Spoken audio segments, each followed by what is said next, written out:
What's going on, everybody? Darrell the Whiskey Saint back with another review, guys. I'm going to dive into a sample that was gifted to me by my good friend Lance. Know you are, buddy. Appreciate you. Sent me some banger stuff, guys, and we're going to be diving into those within probably the next couple weeks. What he sent me almost 30 samples to kind of go through. But this is a bottle that I've wanted to try for, God, ever since I think I seen it come out. Some of the highest age stuff on this distillery that I've ever had or will have, because I haven't tried it yet. But pretty excited to dive into this, guys. I'm going to talk about it in a minute. But if you're new to the channel, hit the like and subscribe. I can't wait to dive into what's on the side of me over here. So stay tuned.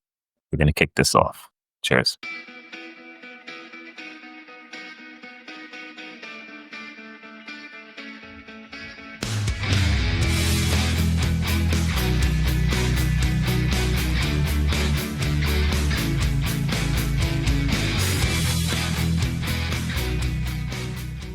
Welcome back. So I got my little handy dandy sample over here, guys. And what we're going to be actually talking about and reviewing today on the fly, I haven't even unwrapped it, is if you can pulls it up over here, gotta get it to focus, Redemption 18-year bourbon, guys. So 18-year MGP bourbon at barrel proof. Like, come on. Can this be bad? I got some high hopes. We're going to unwrap this and dive in. I wish I had all the stats on this bottle, but it is a 103.4 proof, 18-year. It's a blend of their high rye and low rye mash bills. And this was actually distilled in 2006 as part of their Ancients collection, they call it. So they're super high age stuff. There was an 18-year rye that came out back in 2017, along with a 36-year bourbon, which I didn't even know existed. But a 36-year-old MGP bourbon, I don't know if it's over oaked or anything. Those that I've heard had it, from what I've read, thought it was pretty amazing, but that's crazy. 36-year-old, double this, right? And this is probably going to be, hopefully, pretty decent. But we're going to pour this up, give it a nose, give it a taste, and see what I think. Great color as expected with something that's 18 years old. Sticks to the glass. I can see the legs already. Got that halo effect immediately. It's crazy. Yeah.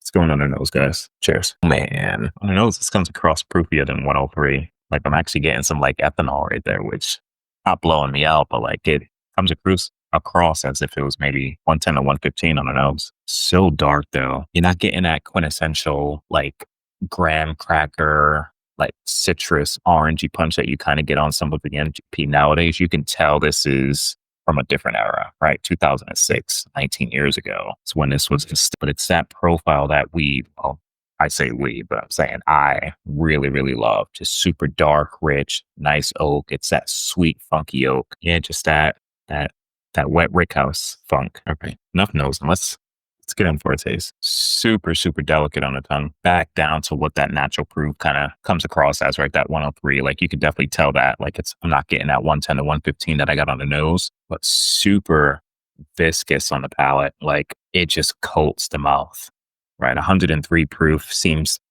probably perfect for this. Like, I do love higher. I don't know if it would do this justice. Going back to the nose, it just seems like it's just getting older in the glass. Like, it's aging upon me doing this little whiskey review, guys. Holy crap. Yeah, there's not much that like noses like this nowadays. Like, you can tell this is like just different. It's going for another sip. This is pretty good. I would say I had slightly higher expectations for it, but that's what kind of happens, right? You see 18-year MGP and you're like, oh man, it's going to be the best thing ever.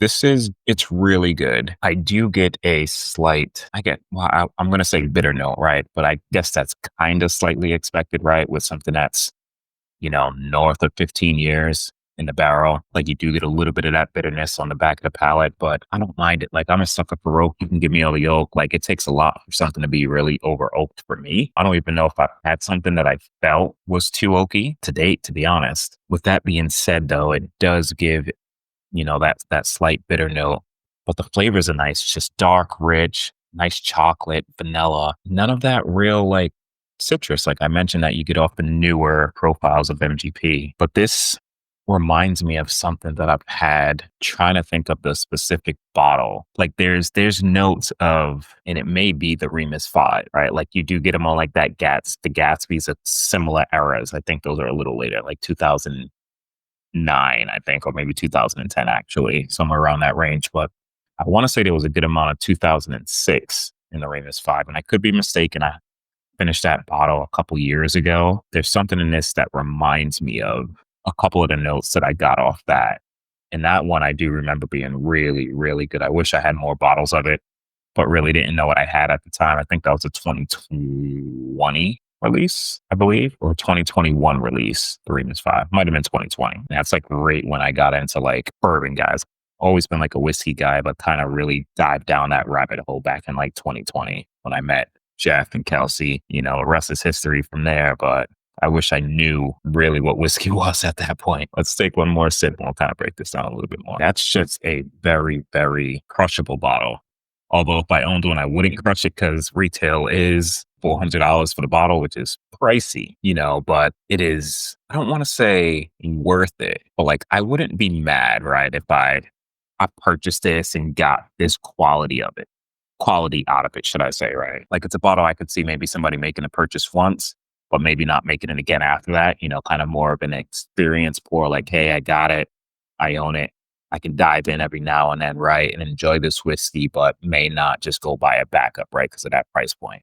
Wish it was a little lower, like 250, 300 max, I think. But, and again, like who really has 18-year MGP out there, right? Like the highest age stated like bourbons that I'm seeing really on the market now are like far in some of the buck turkey stuff, 17, 18 years, but you're not really seeing MGP, right? We're seeing like 15 years for like the Gatsby's. I don't even know if I've seen anything higher than that, to be honest. I've seen a lot of, 12 to 15 year MGP. And I think that's probably it for me. Outside of this, I think the highest I had was a 15-year age-stated MGP. This is great. Like it's that old era, man. Funky, rich, sweet oak. It's that funky Rickhouse that I mentioned earlier, guys. Like you walk into just a Rickhouse, just think of the wood just being saturated with whiskey, right? You're walking in, you just got that aroma. That's what this kind of comes across as on the nose.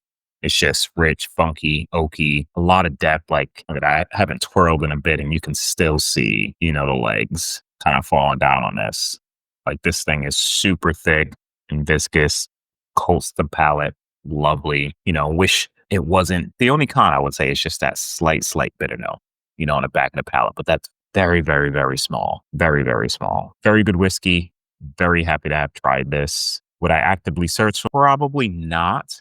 But, I can check this off the bucket list. Lance, man, thanks, buddy. I'm going to take one more sip and we're going to end this off. Yeah, it's like candy. It's so good. It's gotten actually a little better with a little bit of air in that glass. Yeah, it's just like a little crushable. I'm going to finish this off screen, guys. Really, really enjoyed this pour. Probably could have actually scored it, but I would imagine, taking price out of there, because we do got value on our score sheets when we're reviewing whiskey. I would think this would probably be mid 80s for me. It does lack a little bit on the proof, but that's expected, right? It's 103 proof, but the flavors, the depth, the viscosity, the mouthfeel, all that checks. Solid bourbon. Appreciate you again, Lance. Till next time, guys.